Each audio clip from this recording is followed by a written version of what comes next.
Hello everyone, welcome to today stock market review and trying to understand what the hell is happening here. And we closed with the SPY making new all-time highs. It's amazing. After last week move, bearish reversal, bearish gap, down down on Friday. Today, just resume this week, just resume back up, killing everyone on the way. And when I mean killing, is that last week basically they stop everyone every long on this gap down. Pushing the market lower, and the longs got stopped when we were switching gears for a possible short, and they basically trapped shorts on Monday lows and pushed back up. It was not an easy path, especially when we have these kind of big gaps and slow move after that. And especially intraday, the options premium is getting killed. And not only besides that, but we are seeing several spikes during the day. And those spikes getting stopped. So, for example, Disney out of nowhere, boom, big spike, they cut it and push it back down. What happens to this premium? When you are playing for the upside, and with this kind of action, you see that stock starts coming down. The options premium is getting sucked very, very fast, and out of nowhere, boom, big spike. You jump into calls, and they sell it some minutes later. And those options premium, those calls go into the water, and it's what the market that we have right now, especially for options. It has not been easy, and it has been, especially with options premium, either you have a big risk tolerance on allowing that your options go 50%, 60% loss, and out of nowhere we have this kind of moves, and those premiums get pumped, and on the pop you sell it. Otherwise, it's getting very, very difficult. For example, on Netflix, I got some calls on Netflix. Okay, I got some calls on this spike here, and I closed here, and it continued, but gave it all back. So we are not having follow through continuation for the upside. The action is getting. We are going up, but we have a big fight with shorting the spikes, and it has been a tough game. Let's look for some more today. FedEx. I got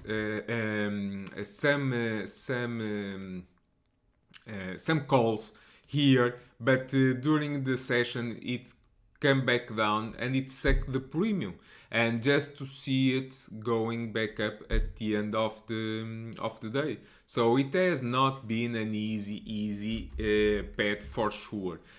For example, Fubu, today it spiked out of the gate, spiked, and it faded during the day. So and after hours, it's moving back once again, closed at 50.99, and after hours already at 52.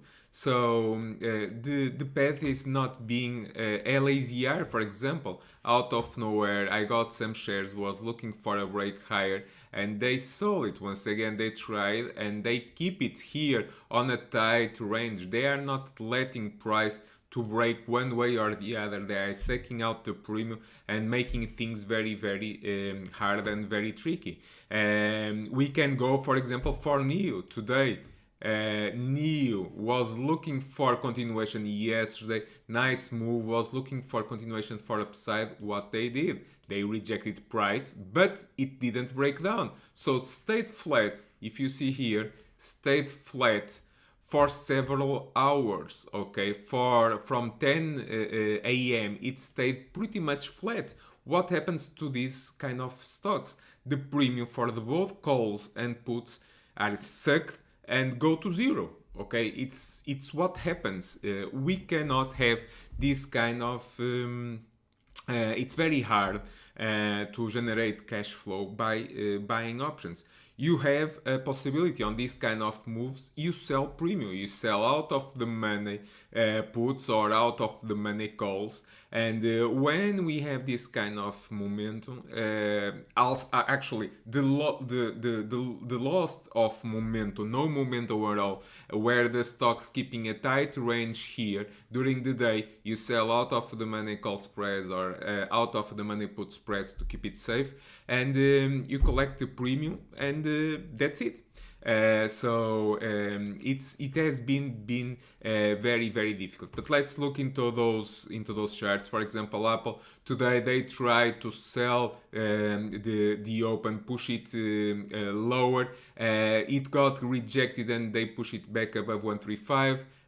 Push it above the 8-day moving average, and I said that 135 was the level that needs to hold. It held, pushed back above, and closed at the highs, 137.4, holding above the 821-day moving average. So if everything remains as expected, we should see around $139, $140 next couple of sessions. But once again, not easy. Okay, so during these periods they kill premium and push back up. It has not been easy. Airbnb, exactly the same thing. Yesterday they spiked. Okay, let's move Airbnb. They spiked yesterday. Okay, and during the day they sacked the premium. So those calls got pretty much dead. Today, what they did, they gap up. You go long, no, it got rejected and gone nowhere for several hours. What happened to that options premium? Gets killed and slowly goes back up, but it has not been an easy path for options. AMD today, I was looking for a reversal back up, didn't happen, but didn't fall apart. So actually at the end of the day, it made a higher low intraday. What's next? It's above 89, above 89, 90, and the longs, in my opinion, trigger above 90 to fill the gap at 93.6. Okay, so keep it on your watch. AMD above $90 for a possible gap filling in 93. Amazon, what happened after a big downside yesterday? The downside was also not easy. They sold the open yesterday, and what happened into the middle of the session? So they basically suck out all the premium from the puts, and Sam got long here when saw the market for possible reversal backup, but they start funding, and here it triggered the short. But the short ended at the end of the day. Why? Because today, basically, they pushed price above the 8-day moving average and did nothing. The options premium pretty much killed during the session, so they are sucking out the premium. Facebook, see what they are doing right now. Okay, look for Facebook. Last 3 sessions, it's inside a box. Goes up, goes down, goes up, goes down. So basically doing nothing. Okay, so they are sucking once again out the premium. For Facebook, for example, needs a move above 269. Above 269, it should go into 280. For the shorts, below 263, should go into 254, 255. We need price to get out of the box. We are inside of a damn box. Nikola, another one, saw some bullish options activity today above the 8-day moving average. What they did? Nothing. Killing the premium. Both for calls, you cannot go long, you cannot go short on this kind of action, okay? So the action is not actually here. Snow, for example, what they did, we saw a spike on Tuesday. Yesterday, what they did, they killed premium. Today, inside day, almost an inside day. They were after a bearish reversal candle yesterday. We were looking for possible downside, didn't happen, but also didn't go up. So the action here, it's getting very difficult. Okay, another one, Skyworks. We saw out of nowhere some bullish options activity, volume spike here. What they did, bang, push back down. They killed premium, printed a bullish reversal candle here, but needs above 181. So the trigger is 181, and above 181 can go all the way into 185. Tesla, what they did yesterday, also not easy. They sold the open, but it was not easy. It was not an easy path. At the end, today they push price down and push back up, so no follow through continuation. Okay, for the downside. Yesterday it was a bearish candle, but didn't saw continuation, so the puts got killed, and but the calls. And I jump into some calls, I get in, lock very nice profits, and at middle of the session those calls got pretty much killed. No action here. During these periods, neither calls or puts work. So that's why I've been saying and said yesterday, and I keep saying, if you are a trader that likes to sell spreads, this is a good environment. When you saw that no follow through for downside, you can sell some out of the money put spreads, for example, or some out of the money call spreads, because the premium on those options are getting sucked and getting killed, and you collect the premium. So that's the environment that we have right now, and that benefits the option sellers. Okay, for example, here, what is the new reference points? 833, and that's my support for the bull case, needs above 880. So actually, yesterday made a lower high, but today made a higher low. So right now we are waiting for the break, one way or the other. Either breaks above 880 or below 820. Okay, wait for the breaks one way or the other. So that's the action that we have right now. But we cannot get bearish. Okay, we cannot get bearish when we have this kind of action. For example, SPY today killing the premium here.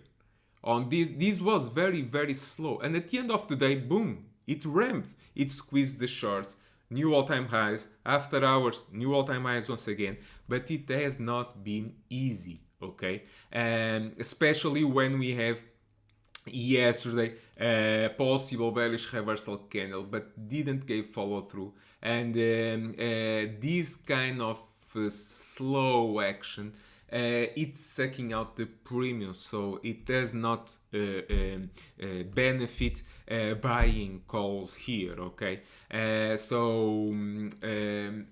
action is bullish on overall.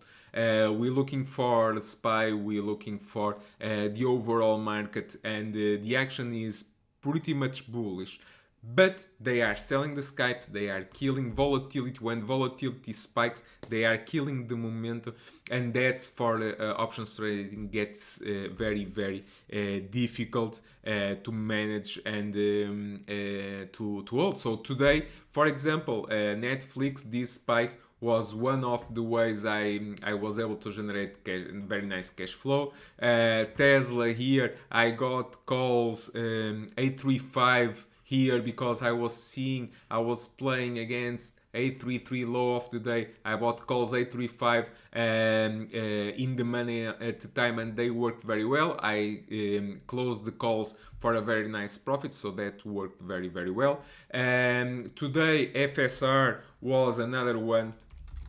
Okay, FSR, another one. It worked very well, but what they did, the same thing that I did. Okay, basically I got into calls 15 strike, they gone all the way into $73. So those calls 73 cents. So those calls more than doubled, but I closed for 60% profits. I closed on this spike here. Okay, I closed on this spike.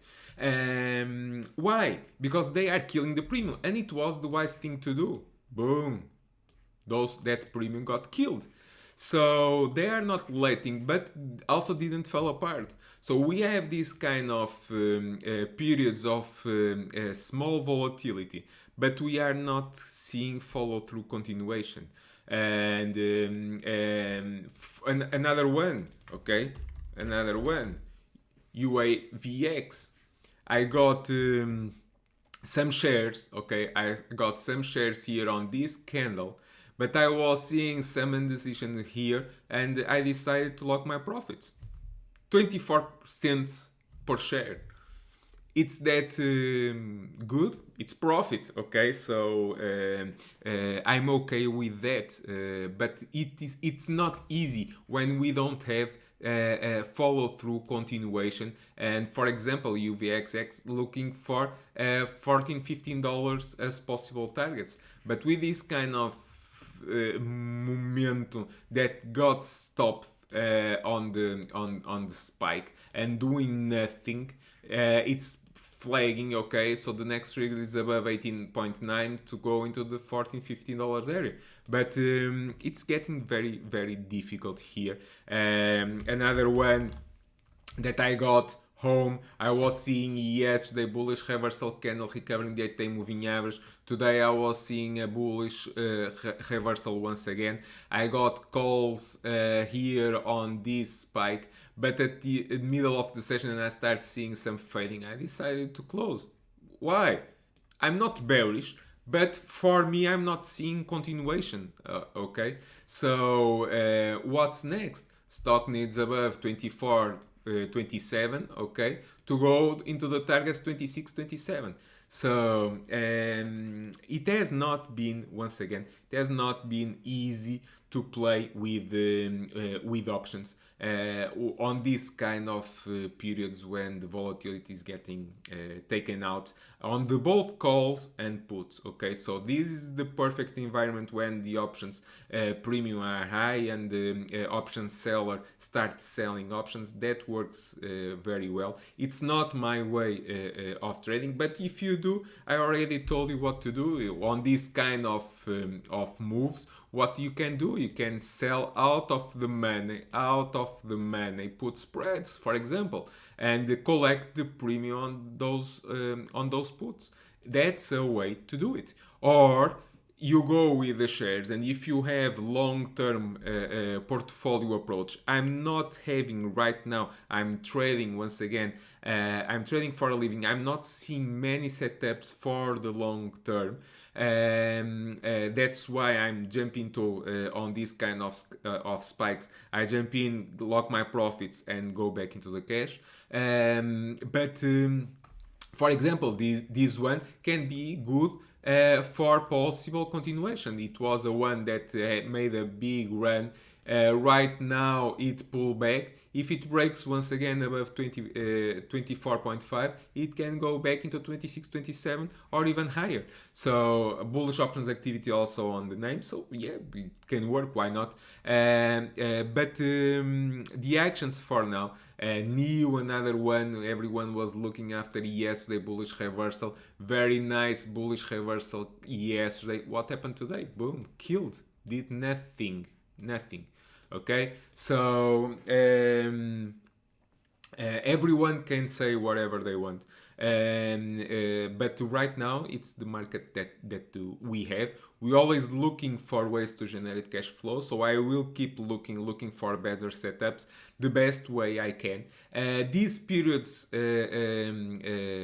will not last. We have a great start of this year. January last month was amazing, huge profits, and right now it's getting a bit more tricky to generate cash flow. So, but we are here for the long run, and meaning that 1 week or 1 month helps to generate cash flow for some of these days. That it's not that easy.